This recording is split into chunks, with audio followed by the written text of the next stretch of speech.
I never thought I'd see the day when a group of neighbors, led by one power-hungry HOA president, decided they could drill a well right into my land without asking, without paperwork, and without shame. One morning, the sound of machinery shattered the quiet, and there she was, Karen, hard hat perched on her head like a crown, barking orders as if she owned the place. She bragged to the crowd that she was securing the community's future water supply. But here's the part she didn't know and what made me almost laugh watching her dig herself deeper. The water she was so desperate to claim, every drop already belonged to me. My family had held the state's water rights for generations, so while she thought she was building her empire, she was, in reality, drilling straight into my trap. And trust me, I was going to let her finish before showing her exactly who held the power. My name is Mason Hart. I'm 53, the kind of middle-aged you can measure in creaky knees and a cautious respect for ladders. I make my living these days as a water rights assessor, part historian, part surveyor, part referee with a clipboard after 2 decades building culverts and spillways for county projects. I live on the ranch my grandfather carved out of sage and sandstone, a square of yellow grass and old cottonwoods that catches the evening light like a brass pan catching gold dust. If you stand on my porch at dawn, you can smell juniper and damp silt and hear the trickle from the spring that feeds my pond. It isn't much, just a cold thread rising out of limestone, but it has kept our cattle watered and our garden green since Roosevelt was on the radio. Out here, water is a second currency. Folks will lend you a tractor before they'll lend you a share of their ditch. My great-grandfather filed senior claims on this basin back when the county clerk kept records in a lockbox and a schoolteacher's pen. Those papers yellowed, brittle, and still legally ironclad give my family priority rights to most surface flows and a say over new withdrawals that could harm them. Add to that my seat on the Regional Allocation Committee, a quiet little board nobody notices until drought bites. And you get a simple truth: people can own land. Few of us own time in the river. We do. That isn't arrogance. It's a responsibility that makes neighbors friendly when they see me at the feed store and suspicious when late summer turns the hills the color of toast. Before the drilling started, my days ran in steady rhythms. Coffee on the porch before the sun crested Miller Ridge. A walk down to check the inlet gate and clear cottonwood leaves from the screen. Mornings in the office over the barn maps spread like quilts. Highlighters bleeding neon over hydrographs. My dog, Briscoe, asleep under the desk. If the phone rang, it was usually a rancher asking if he could pull another 2 hours from his headgate on account of the heat, or a developer wondering what junior rights actually meant. I'd give the same answer I've given for years: first in time, first in right, paper and precedent. We live by what we can prove. Life was calm enough that I remembered the neighborhood by sounds more than faces. The silence after the school bus swallowed the last kid. The rattle of a loose panel on the HOA mail kiosk when the wind swung east. A hawk crying over the draw at noon. That changed the day Karen moved in. I met her first by reputation. She's energetic, Mrs. Weaver told me at the farmer's market, arranging tomatoes like red billiard balls. Used to run corporate HR for some tech outfit, added her husband. Said she likes things tight. And the word hung in the air like a barbed wire you hadn't noticed until it bit. Karen appeared at the next HOA barbecue in a blazer the color of a fire engine and heels that sank into the lawn. She shook hands like she was claiming territory. I offered her a plate of ribs. She asked who oversaw the retention pond and whether we had a drought contingency plan for the community. When I told her the pond was fed by my spring and managed by me per recorded deed, she smiled a thin smile and said, "Oh, I'm sure we can find a more inclusive arrangement. HOAs and I have coexisted like neighboring tomcats, wary, parallel, trying not to shred each other's ears. Most of the time it works.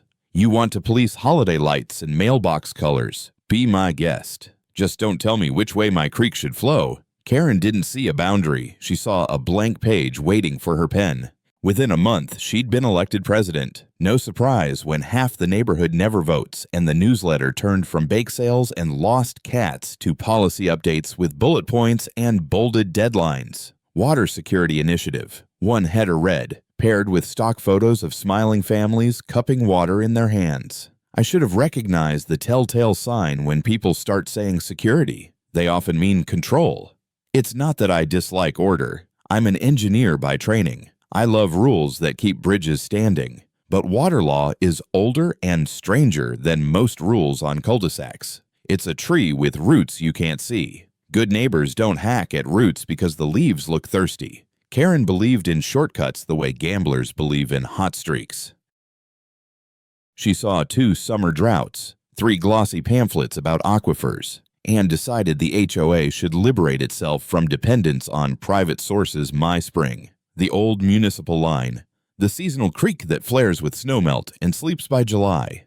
We'll drill a community well, she announced at a meeting, and you could feel people relax at the word community, because who can argue with a word that sounds like a hug before the augers, before the metal racks of PVC? There were little skirmishes, the kind that would be comic if they didn't foreshadow war. Karen sent me a letter suggesting we formalize access across my south pasture for HOA landscaping crews. I replied, as politely as I could, that nobody needed to haul river rock across a field of calves, and if they did, they could ask like humans. She cited an easement that didn't exist but sounded official when read fast. I sent her a scan of the plat map with the relevant parcels circled in yellow. She countered with a veiled threat about fines for non-compliance with community standards. I taped that letter to my fridge as a reminder to breathe before answering emails. People asked why I didn't go swinging right then. Because you learn, living where rain is a rumor,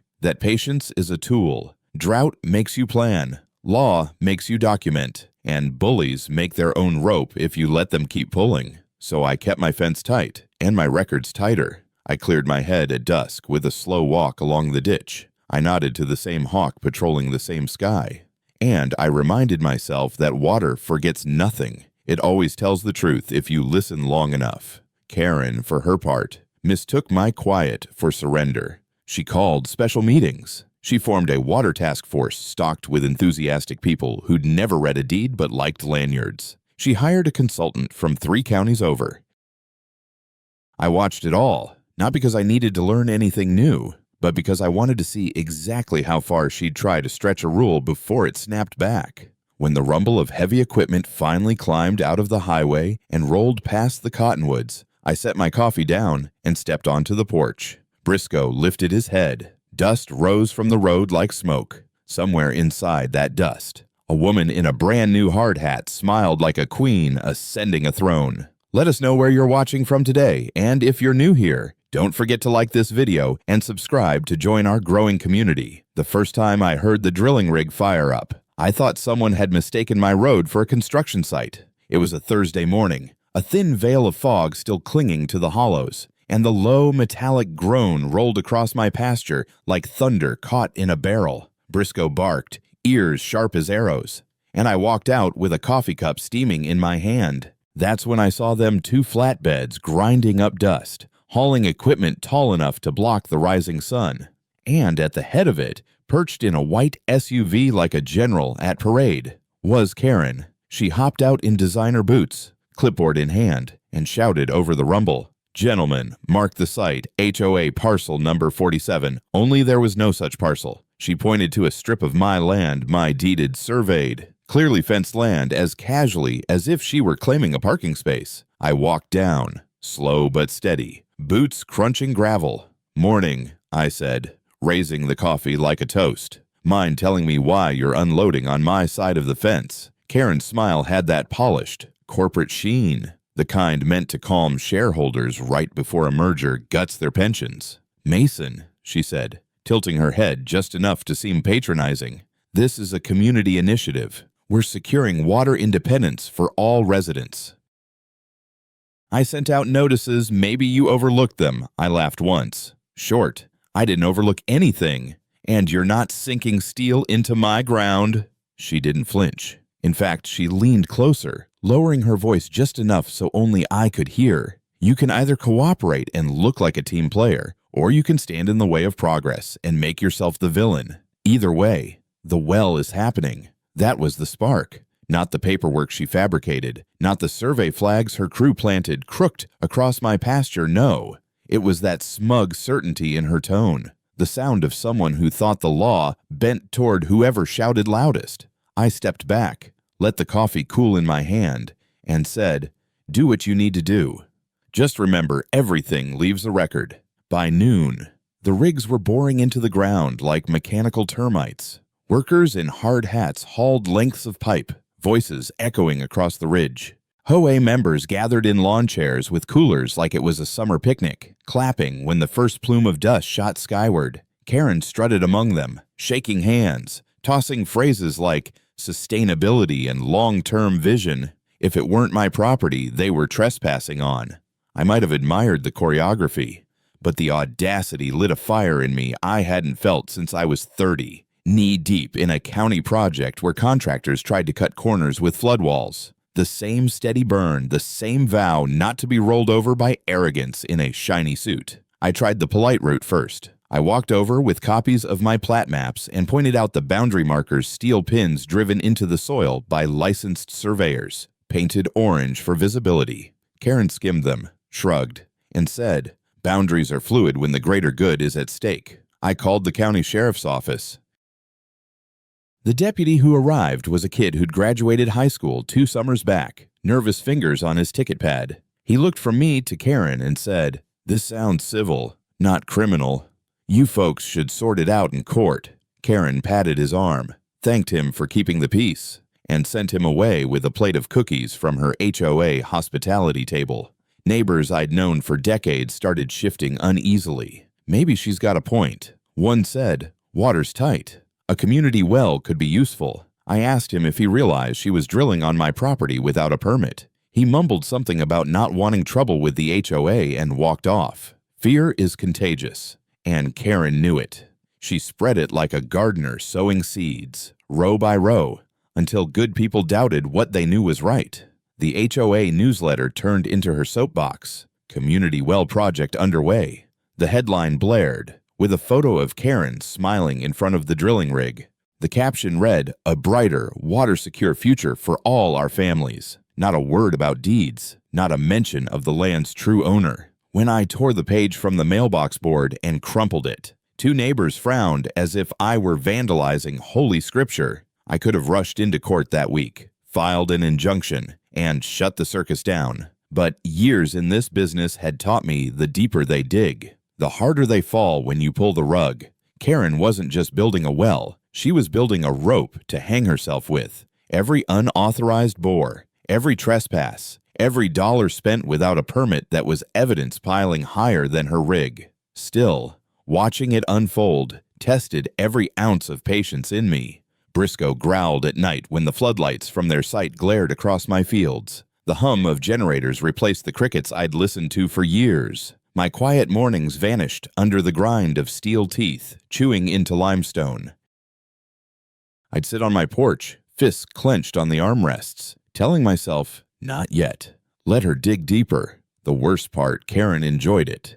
She strutted with the pride of a pioneer, giving speeches about leading the charge and taking destiny into our own hands. She ignored my letters, laughed at my warnings, and waved off state permit requirements as red tape designed to keep communities down. Her arrogance wasn't just irritating, it was reckless, and it was contagious. That was the first spark. And sparks don't stay sparks when they fall on dry grass. I knew the fire was coming. I just had to make sure I was holding the water hose when it did. If the drilling itself was the spark, the weeks that followed were the wildfire. It spread faster than gossip at a church bake sale and twice as toxic.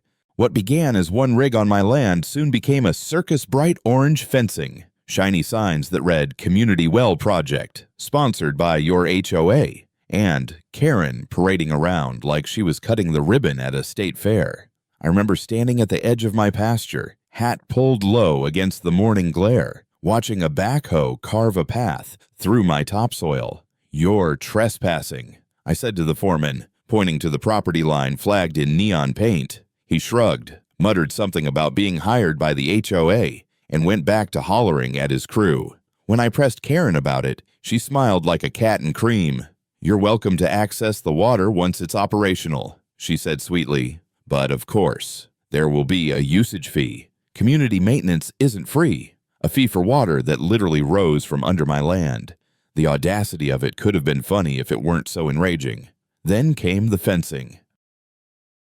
Overnight, a chain-link barrier appeared around the site, complete with padlocks and warning signs, authorized HOA personnel only. They drove the posts into my soil, yards inside my property line, as if daring me to cut it down. I considered it more than once, bolt cutters in hand, but I knew that's exactly the reaction Karen wanted a show of temper she could parade in court as proof I was the aggressor. And, oh, she didn't stop there. A week later, I got a letter stuffed into my mailbox. Bold HOA letterhead at the top, signed by Karen in a flourish of blue ink. Violation notice. It read, I was apparently guilty of interfering with community development efforts, with a proposed fine of $2,500. I read it twice, then laughed so hard I nearly choked on my coffee. Fining me for blocking my own land, that was Karen in a nutshell. Outrageous, smug, and convinced paper with her signature outweighed the law. Neighbors who once waved from their porches started avoiding my eyes. The HOA meetings turned into rallies where Karen painted me as a miserly old rancher clinging to outdated entitlements while families suffered. She claimed the well was the only way to guarantee water security for future generations. People clapped, some out of belief, others out of fear. Fear works like fertilizer. Karen spread it thick, and suddenly she had a garden full of supporters who'd never questioned her logic. Her escalation wasn't just social, it was physical. She hired private security, 2 men in black uniforms who parked their truck at the well site and strutted around with mirrored sunglasses. They weren't law enforcement, but they acted like it, puffing their chests and warning me not to cross into HOA jurisdiction. The absurdity made my jaw ache from clenching it. At night, the glow of the floodlights bled across my pastures, turning my quiet home into something out of a prison drama. I'd walk the fence line with Briscoe, listening to the low hum of generators, the clang of metal, and the occasional laugh from workers who had no clue they were pawns in a power game. My land no longer smelled of sage and wet dirt. It smelled of diesel and dust. Karen thrived on spectacle. She invited a local news crew one Saturday, staged an interview right in front of the rig, and spouted lines about grassroots leadership and taking back control of resources. I watched from a distance, arms crossed, biting my tongue until it nearly bled. When the reporter asked if the HOA had proper permits, Karen pivoted like a politician. We've filed everything necessary, and we won't be bullied by individuals hoarding natural resources. Bullied. That word hit me like a slap. I'd stayed silent, patient, calculated, and yet in the public eye, she was casting me as some tyrant lording over thirsty families. It was brilliant in its brazenness. I'll give her that. Then the letters multiplied. One accused me of obstructing essential utilities. Another threatened to garnish wages for unpaid fines, though I hadn't lived under their HOA covenant for a day in my life. I filed each one in a thick binder, labeling them carefully, date-stamping every page. If Karen thought her paperwork storm would bury me, she didn't realize she was handing me ammunition. The breaking point for many neighbors came with the lies. Karen spread a rumor that my pond, fed by my spring, was contaminated because I'd overused pesticides. She hinted that I was hoarding water for livestock while children went thirsty. People started whispering at the grocery store. Mrs. Weaver, the one who once sold me tomatoes with a smile, avoided my aisle. Fear had turned into suspicion, suspicion into division. Karen had mastered the oldest tactic in the book: divide and conquer. But beneath the rage, I stayed cold. Every move she made, every fence she drove, every fine she issued, I logged it. Patience is harder than anger, but it's sharper, too.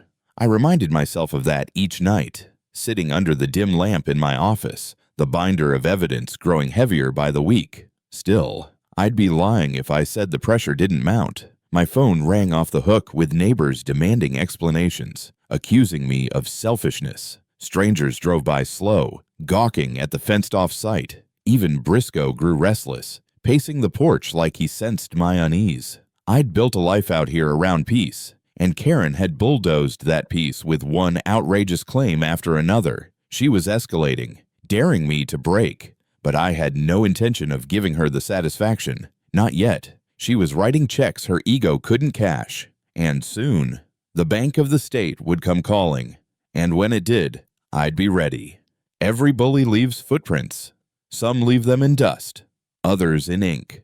Karen, in all her arrogance, left them in both, and I had every intention of following them until they led to the hole she'd dug for herself. The first break came one evening in my barn office, when I spread out the HOA's glossy newsletters alongside my own stack of county maps. Her so-called community well project was marked as if it belonged on HOA green space. But when I cross-checked it with the official plat records, the coordinates landed squarely inside my deeded acreage. The lines didn't lie. Boundaries might feel fluid to Karen, but on paper, they were iron. I started digging through state records. Luckily, I knew where to look. My years as a water rights assessor had left me with access to archives most folks didn't even know existed. I scrolled through scanned microfilm, yellowed deeds, allocation tables dating back to the 1930s. And there it was, my family's senior water right claim, filed in 1938, notarized with an ink stamp so faded you had to squint. That claim gave us first priority over withdrawals in this basin, surface or subsurface, regardless of who owned the surrounding parcels. Translation: even if Karen had managed to sneak the drilling permit past the county and she hadn't, she could pump until her pumps burned, and every gallon would still legally belong to me. But that wasn't enough. I needed more than dusty papers. I needed proof she'd bypassed the permit process altogether. So I made a trip to the county planning office, where the same clerk who'd known me for years leaned over the counter and whispered, "Mason, we haven't received a single application from that HOA. Nothing. They're flying blind." He slid a copy of the permit log toward me. No entries, no fees, no approvals, just silence where paperwork should have been. That silence was her weak spot. I spent the next week documenting everything. Every time a truck rolled onto my land, I took photos when the security guards barked at me. I hit record on my phone. I collected copies of every HOA violation notice they mailed me, date-stamped and filed. I even walked the fence line with a GPS logger, mapping the exact points where her crew had planted posts inside my property. Every trespass became a dot on the digital map, each dot a nail for her coffin. Neighbors, too, began whispering. Not all of them had bought into Karen's grand speeches. Mr. Colton, who lived 2 doors down, pulled me aside at the feed store. She told us she had permits. He said, voice low, eyes darting around, said the county approved it last spring. I showed him the empty permit log. His jaw dropped. So she's been lying to us. I nodded. The crack in her armor widened. The turning point came at an HOA meeting I attended out of sheer stubbornness. Karen stood at the front in a crisp blue blazer, flanked by poster boards with graphs she'd copied from some internet report. "Our aquifer is underutilized," she declared. "This well ensures prosperity for every family here." When I raised my hand and asked which permit number she'd been issued, she faltered just long enough for me to notice. "The paperwork is in progress," she said quickly, flashing her politician's smile. That hesitation was gold. I filed it away like a hunter marking a trail. But the best evidence came not from paper or meetings, but from Karen herself. She had a habit of recording promotional videos for the HOA's social media page, short clips bragging about the project, calling it her legacy. In one, filmed right at the site, she said, "We didn't wait around for bureaucrats. We took initiative. This is people power." I nearly dropped my phone laughing. She'd just confessed, on camera, to skirting the entire legal process. I saved the clip in 3 different drives, emailed it to myself, and even backed it up on a CD like it was 2002. Some evidence you guard like treasure, because it's the difference between winning a battle and ending the war. By now, my binder had swollen thick enough to bend the shelf. Photos, maps, recorded threats, false violation notices, video confessions. It was all there. And with each page, I felt calmer. Anger had burned hot at first, but evidence was like water on the fire, cooling, steady, patient. I didn't need to shout. I didn't need to bulldoze fences at midnight. I just needed to let Karen keep digging until she hit the legal granite beneath my land. But patience doesn't erase pressure. At night, the floodlights still seared across my fields. The generators still hummed. Karen still strutted around with her clipboard, handing out bottled water as if she were already queen of the aquifer.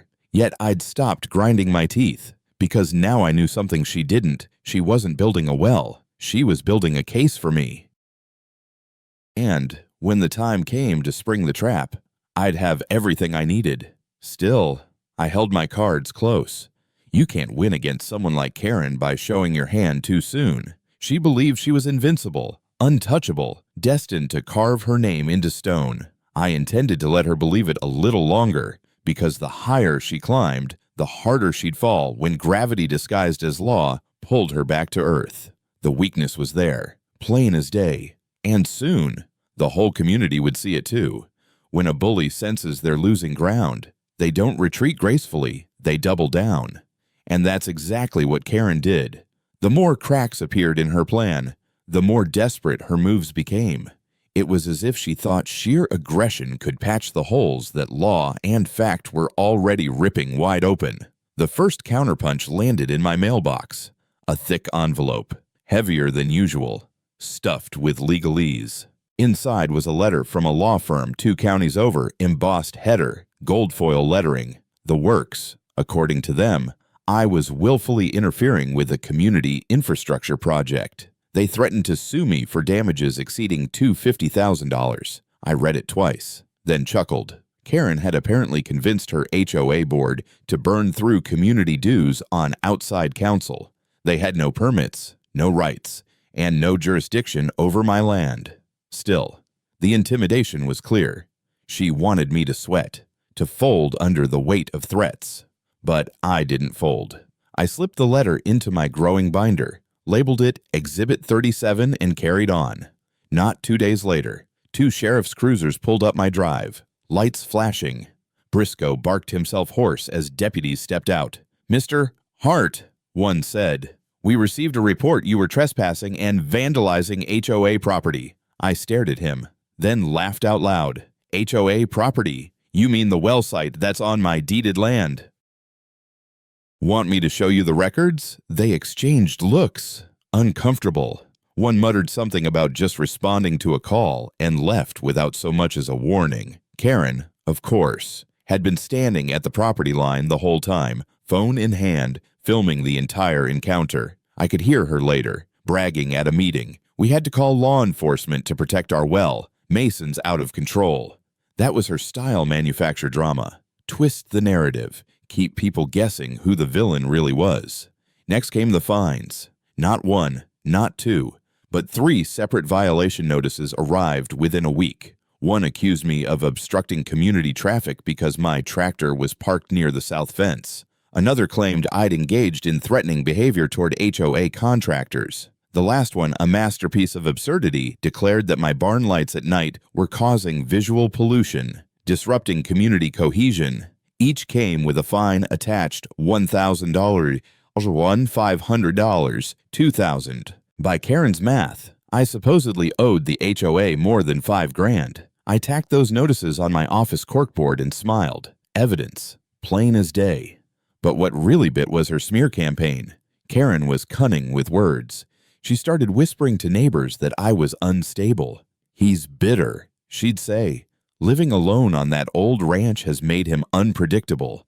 We're just trying to help the community. And he's fighting progress." Some people nodded along, too timid to challenge her. Others started avoiding me altogether. At the feed store, conversations hushed when I walked in. A neighbor I'd lent tools to for years crossed the street to avoid shaking my hand. She even went after my livelihood. One morning, I opened my email to find 6 complaints sent to the state water board anonymous. But the phrasing reeked of Karen. They accused me of mismanaging allocations, of hoarding water for personal use, even of falsifying records. Baseless, all of them. But each one required a formal response, and that meant hours of paperwork, long calls, and no small amount of stress. That was her real weapon, attrition. She didn't have the law, so she tried to bury me in hassle, hoping I'd give up before the truth came out. And if that wasn't enough, Karen escalated theatrically. At the next HOA meeting, she announced, with great fanfare, that the community was filing for eminent domain over the well site. Neighbors clapped like she'd just won them a championship. I nearly spit my coffee when I heard, eminent domain. An HOA doesn't have that authority, not even in their wildest fantasies. Only government entities can exercise it. And even then, it requires a mountain of procedure. Still, the boldness of the claim rattled people. Karen understood that most folks don't know the law inside and out. If she said it with confidence, they believed it. By now, the well was half drilled, a steel pipe jutting out of my soil like a monument to arrogance. The generators hummed day and night. Workers stomped around like they owned the place. Karen strutted in her hard hat, handing out water bottles with her face printed on the labels HOA Water Initiative stamped beneath. It was surreal, like living inside a parody of itself, but beneath the spectacle. I could sense something else. Karen was nervous. The longer she dragged this fight, the more edges frayed. Some neighbors had begun asking quiet questions about permits. A few slipped me nods in town, small gestures that said they saw through her. She was holding the stage, yes, but the spotlight was growing hotter. Her counterattacks forced me to tighten my own resolve. I doubled my documentation efforts. I bought trail cameras and set them along the fence line, capturing every trespass. I printed duplicates of my evidence and stored them off-site, just in case.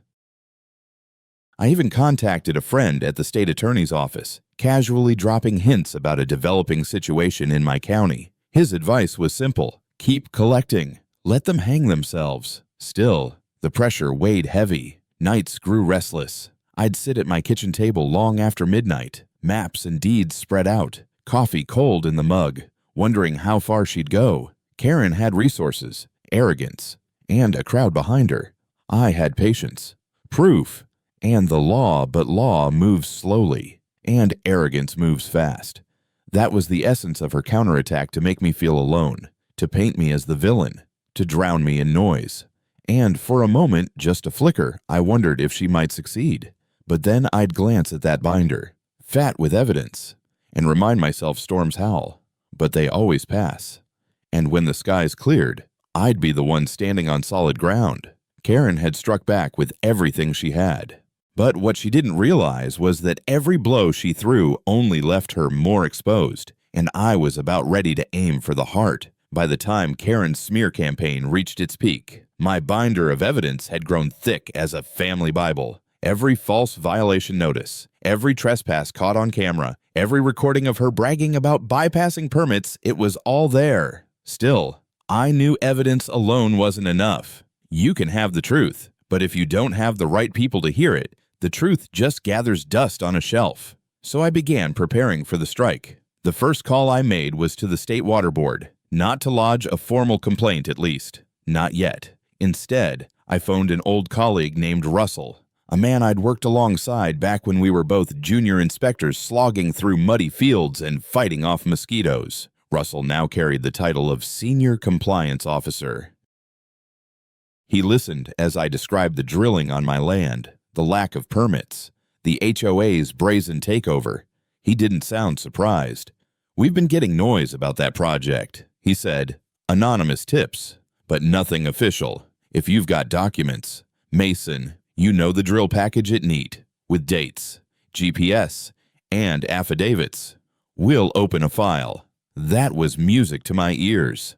I promised him a box of records by the end of the week. Next, I reached out to a lawyer I trusted, Mark Benton, a grizzled attorney with a voice like gravel and a reputation for gutting developers who cut corners. He owed me a favor from years back when I'd testified as an expert witness on a water rights dispute. Karen thinks fines and flashy letters will scare me. I told him, I want her in front of a judge before she knows what hit her. Mark chuckled. "You've got yourself a paper tiger there. Let me know when you're ready, and I'll sharpen the claws." But it wasn't just lawyers and officials I needed. Public opinion mattered, too.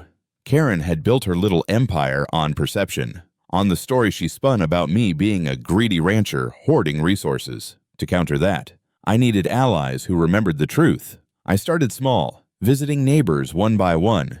Mr. Colton, who had doubted her story after I showed him the empty permit log. The Webbers, who'd grown tired of Karen's constant demands for HOA dues. The Martinez family, whose son worked in the county recorder's office and had quietly confirmed that Karen's application never existed. I didn't pressure them. I just shared what I knew. I showed them photos of the well site clearly on my land, played Karen's own video where she bragged about ignoring bureaucrats, one by one. I saw the flicker in their eyes, the shift from suspicion to recognition. "We didn't know." Mrs. Webber whispered, "She told us you were dangerous." Dangerous, I thought. No, just patient. Meanwhile, I doubled down on documentation.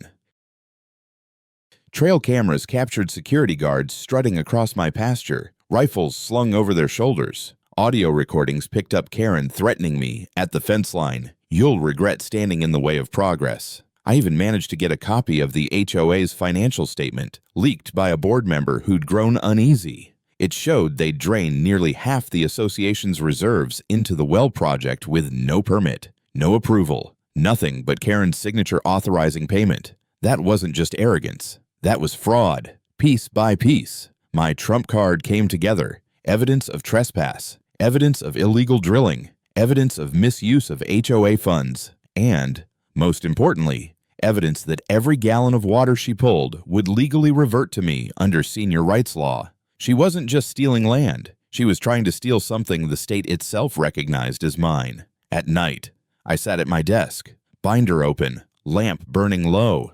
Briscoe curled at my feet.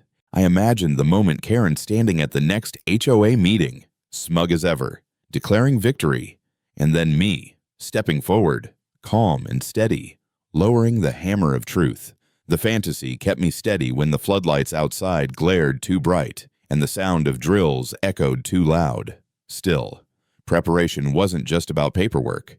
I made sure my fences were mended, my gates locked, my cameras hidden well. Karen might have money and bluster, but desperate people do desperate things. I wasn't about to be caught off guard if she decided to escalate beyond fines and smear campaigns. The days stretched into weeks, and the well reached its final stages. Pipes sunk deep, pump assembly delivered on flatbeds. Karen announced a ribbon-cutting ceremony, complete with balloons and a local reporter invited to cover the triumph. That was my cue. The morning of the ceremony, I loaded my truck with a neat binder of evidence, a thumb drive of videos, and a sealed envelope containing my grandfather's original water rights deed. On the passenger seat sat a folder addressed to the State Water Board, ready to mail. And in my back pocket, folded crisp, was a letter drafted by Mark Benton, a cease and desist order backed by a promise of litigation. I wasn't going to crash Karen's party with a tantrum. No, I was going to wait until the crowd was gathered, until every neighbor and every camera was watching, until Karen raised those oversized scissors to cut her little ribbon. And then, when her ego was stretched tight as drum skin, I'd strike the note that would tear it wide open. Patience had carried me this far. Now preparation would finish the job. The trap was set, the evidence airtight, the allies waiting in the wings. All that remained was the moment, the showdown that would decide whether Karen's empire crumbled like dust, or whether I'd have to drag her down myself. Either way, I was ready. The morning of Karen's grand ribbon-cutting ceremony dawned with the kind of brittle sunlight you only get after weeks without rain. The grass along my fence line was dry as tinder, the sky pale and sharp. From my porch, I could already hear the commotion, a hum of generators, the chatter of neighbors gathering in lawn chairs, and Karen's shrill voice amplified by a rented PA system. I buttoned my cleanest work shirt, the one I saved for county meetings, and tucked my grandfather's water rights deed into a leather folder. My binder of evidence rode shotgun in the truck, fat and ready. As Briscoe whined to follow, I gave his head a pat. "Stay home, boy. This isn't your fight." When I pulled up near the site, it looked like a carnival. Balloons swayed from makeshift poles. A banner screamed HOA Community Well, securing our future. Neighbors milled about, sipping coffee from paper cups Karen had branded with her initials, and there she stood, center stage, a bright blazer gleaming like armor, giant novelty scissors in hand. Cameras from the local news station framed her every angle. Today, she declared, voice cutting through the static, We prove what determination and community spirit can accomplish. This well belongs to every family here, a testament to progress over selfishness. Her eyes flicked toward me in the crowd, smug, defiant. I didn't flinch. I waited until the applause swelled, until Karen raised those ridiculous scissors high, and then I stepped forward. "Before you cut that ribbon," I said, voice steady but loud enough to carry. "There's something this community needs to see." The crowd hushed. Karen lowered the scissors, lips tightening. "Mason," she said, syrup in her tone. "This is a celebration, not a debate." "Then it won't take long," I replied. I walked to the front, leather folder in one hand, binder in the other. "What you've built here isn't a community well. It's an illegal operation on my deeded land. And every gallon that pump pulls belongs to me under state law." A ripple moved through the crowd. Karen forced a laugh. "Oh, here we go again, our resident miser trying to claim nature for himself. Don't be fooled. Folks, he doesn't care about your kids or your future. He just wants control." That was my cue. I opened the folder and held up the deed, yellowed but crisp in its protective sleeve. "This," I said, letting the camera zoom in, "is a senior water rights claim filed in 1938. It grants my family priority over this basin's surface and subsurface withdrawals. That means this well, drilled without a single permit, is not only trespassing, it's theft." Murmurs grew louder. Karen tried to wave me off, but I raised my binder high. "And here," I continued, "are the records. No permits filed with the county, no approvals from the State Water Board, just invoices draining your HOA dues into a hole in the ground." I flipped open a page and read aloud. "Payment to contractors $87,000. Payment to consultants $22,000. All signed personally by Karen, and no legal authority to spend a cent." I looked at the crowd. "That's not leadership. That's fraud." The silence cracked. Neighbors whispered, eyes darting between me and Karen. One man shouted, "Is that true? Did you lie to us?" Karen's smile slipped, her face paling under the makeup. "These are baseless accusations," she stammered. "We acted in good faith. Good faith." I cut her off, pulling out my phone with a swipe. I played her own promotional video, her voice ringing clear over the speaker. "We didn't wait around for bureaucrats. We took initiative. This is people power." Gasps spread like wildfire. Even the cameraman raised his brows. Karen reached out as if to snatch the phone, but I held it away. "You said it yourself." I told her. "You skipped the law. You dragged this neighborhood into your vanity project, and now you've put them on the hook for thousands in fines and legal exposure." Right on cue, a white state vehicle rolled up. Out stepped Russell, my old colleague, in his khaki vest and clipboard. He strode past the stunned crowd and spoke into the mic. "On behalf of the State Water Board, I am issuing an immediate cease and desist order for this well. Drilling without permits is a violation subject to penalties exceeding $50,000 plus restitution for unauthorized withdrawals." The air went electric. Neighbors gasped, muttered, turned on Karen with accusing stares. One woman folded her arms, furious.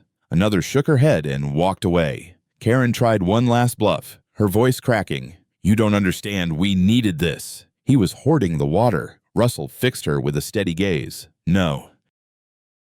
He holds senior rights recognized by the state. You had no authority to drill here. Pack up your equipment. Now."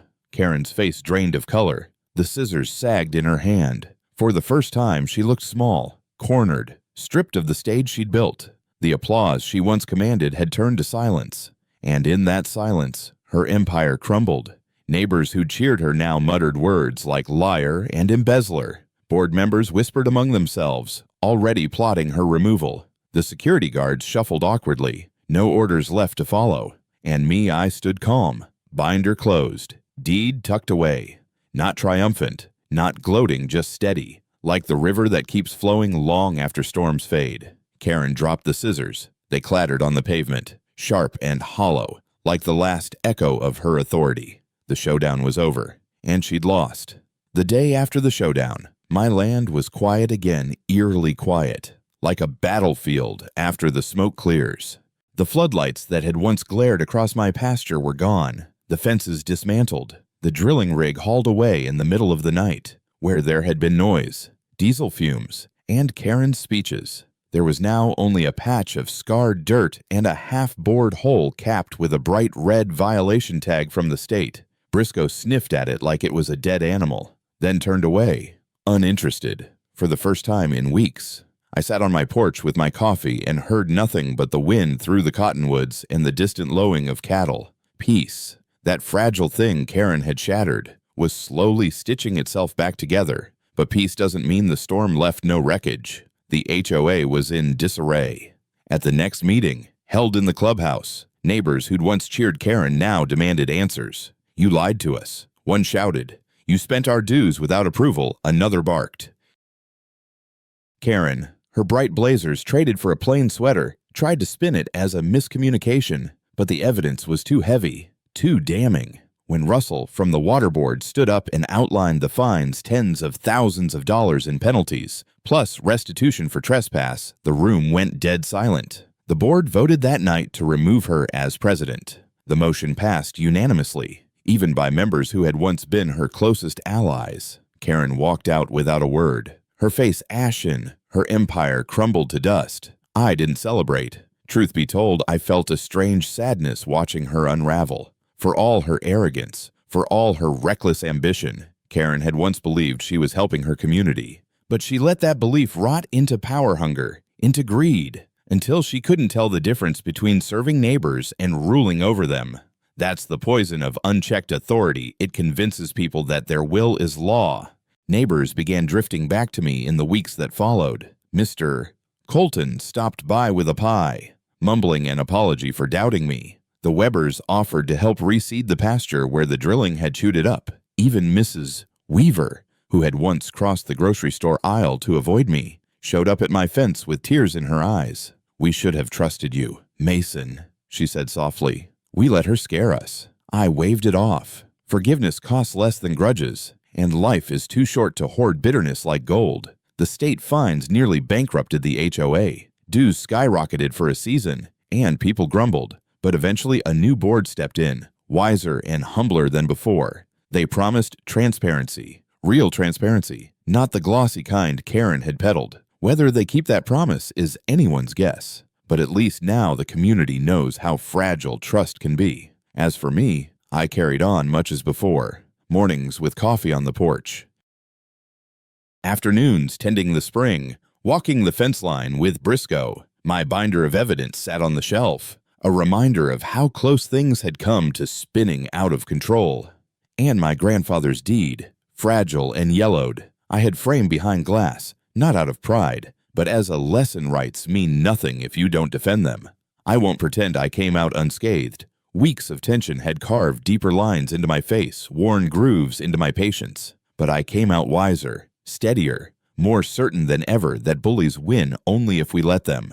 The scarred ground where the rig had stood eventually sprouted wildflowers after a spring rain. Yellow blossoms swayed where once Karen's banner had flown, watching them bloom. I thought about the irony she'd drilled deep, but in the end, all she'd managed to plant was her own downfall. And life, as it always does, moved on. If there's one lesson this whole ordeal taught me, it's this: patience and preparation will outlast bluster every time. Karen shouted the loudest, waved the biggest banners, and strutted like she owned the world. But all that noise couldn't change the truth written on a deed and protected by law. Bullies thrive when people stay silent, but they crumble when someone calmly says, "No more." To anyone listening, maybe you're fighting your own HOA Karen, or maybe it's a different kind of bully. The message is the same. Don't let fear or noise drown out your rights. Know your ground, hold your evidence, and wait for the right moment. Truth doesn't shout, it stands steady. What about you? Have you ever dealt with a neighbor, an HOA, or someone in power who thought the rules didn't apply to them? Share your story in the comments. I'd love to hear it. And if you're new here, don't forget to like this video and subscribe. We've got plenty more HOA dramas to uncover, and trust me, you won't want to miss the next twist.